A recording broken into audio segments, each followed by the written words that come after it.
Yes, Swansea won at home. We can stop talking about it now. Let's move on. This channel can talk about fresh things. James, Richard, you were there. It must have felt good, that final whistle against Blackburn. Talk us through it. Richard, you go first. Fist pump, yes. Come on. We finally won at home. 4 defeats in a row. Oh, God, I tell you what, it seems like ages since we won a home game. So, yeah, brilliant. Brilliant stuff for the fans. And first win for Luke at home in the league. Obviously, fantastic. Great first half as well. I think that's the big thing for me is a lot of games we played, conceded early, on the back foot, on the front foot this time, 2 goals up in so many.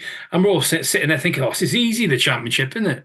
But set game of two halves, second half, but yeah, had to hold on, but we got the 3 points. That's all that matters. James, what did you make of Blackburn and what did you make of the challenge they put forward and how you cope with it? I thought they couldn't handle us at all in the first half. There were gaps galore. Their centre half that McFadzean, and I think it was Pickering, could not deal with Ronald. Every time he ran at them, they looked absolutely terrified of him. And yeah, much like Richard was saying there, that we've now gone to the first half where like straight out the blocks, we're rapid on the attack. Then we tend to sit off a little bit in the second half, and we had 9 minutes added time at the end, and it was the longest 9 minutes of my life hanging on for that, but it was worth every second. And good that before Cardiff visit next week, that you can get that sort of bogey off your back, if that's an expression. You don't have to worry now about home form so much.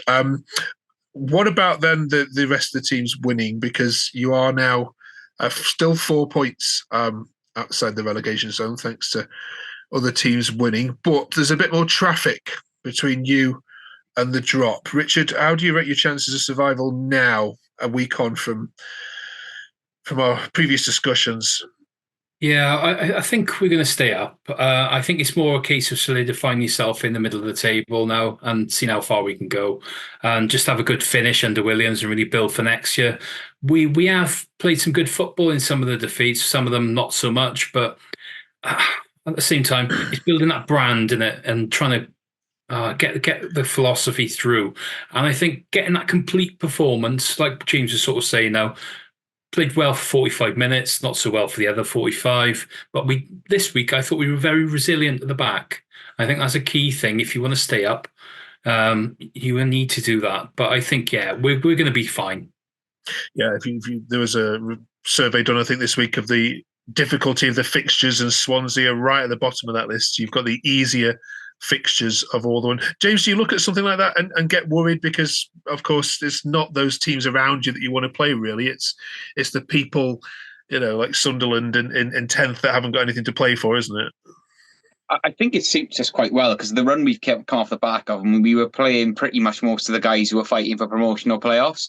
So actually playing the guys around us, I think that probably plays our strengths a little bit. It is a little bit of a concern that other teams around us do keep winning, but for me, it's just about what we do. If we just keep winning every week, it doesn't matter what everyone else keeps doing as long as we keep picking the points up. But the running, for me, much more favourable. I'm much happier with what we've got now compared to the last run of games you've just come out of. Yeah. All right.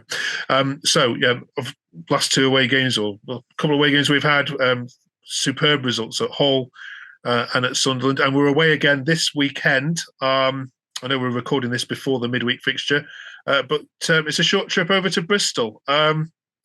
Richard, this has been a nice little ground for you to pick up points, and it usually ends up in a draw. First of all, clarify for us: is this a derby? It kind of is, because it's the feel of it. It's just, I don't know, the closeness of the match, and just, I don't know. It's one of those games where I look at it and I think, and it's always just placed before the derby as well. When the fixtures come out, I don't know why, but they always have those 2 games together. But we have them in a row, and it's the build up to the derby now. Everyone's on their mind now, so we've been playing better. So I think we'll go into it looking, yeah, we can get the win. But it's one of those games where you would take a point quite happily as well, just to keep momentum going. Okay, James, would you take a point, or do you think you can do them? I think we should be looking to beat them. It's that I hate Cardiff more than you, Derby, and yeah, I every time we play them, I want to go out there and I want us to smash them. So yeah, I want us to beat them and I want us to beat Cardiff the week after. This is like we got nothing else to play for now. So these are the, if you want to call them, the cup finals of the season now. Yeah, and then 3 more wins and you're safe, aren't you? You're at 49, nearly 50 points, and that will certainly do you. Yes, and then next week, of course, yes, it's the big one, isn't it? Which we'll look forward to previewing. Swansea against Cardiff next week. Let's go for score predictions for you, and then I want your player of the month for February, please. So score predictions first, Richard. Right, well, I'm going to go for a 1-1 draw. I think Bristol City will look to get something on the game. I think we'll keep going. Now, depends how we get on against Watford, but yeah, I think 1-1 for me. Okay, James? I'm going for 3-1 Swansea win, with Shermy and Ronald being too much to handle for them. Okay. I've written down the player of the month, which I think you're both going to go for on a piece of paper here. Richard? I was trying to think of someone else, to be honest, but you got to give it to the Brazilian Ronald. Yeah. Same with you, James?